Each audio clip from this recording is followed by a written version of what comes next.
Another person asked a question, if someone wants to learn qira'at, do they memorize Hafs to begin with the other qira'at? So the Quran it came down in different recitations and different methods. The most common one that has become the most common recitation is the qira'ah of Hafs and Asim. And the reason why it became common is because of the Ottoman Empire. The Ottoman Empire chose that recitation, and because of that it spread around the Muslim world. That's why it's become the most common recitation. It doesn't mean that it's the most virtuous one.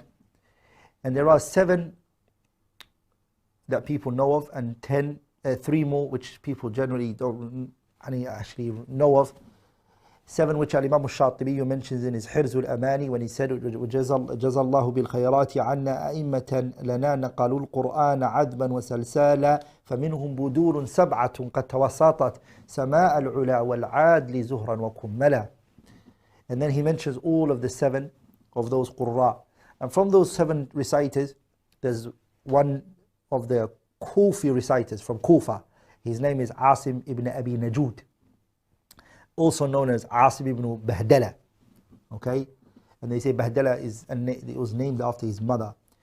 Asim has 2 students that took from him. One of the students is Hafs and the other one is 𝗪𝗏. Hafs and 𝗪𝗏 are the 2 students that took from Asim. Okay? And many of us recite the qira'ah and the recitation of Hafs and Asim. So yes, if you want to memorize the Quran, what is best is that you learn the recitation that is available for you. So some places in the world, the qira'ah and the qira'ah of Asim, and the riwayah of Hafs and Asim is not available for so many people. In some places, you won't get it. They recite with the recitation of Warsh, and that's what's available, so they can do that, no problem. It's best to learn what you're going to find a teacher to teach you.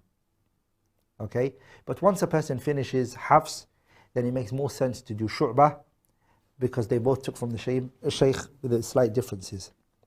But don't start with 4 or 5 different recitations at the same time if you haven't finished one at the beginning. So finish one at the beginning. Once you've finished one, then work your way to the rest, inshallah ta'ala.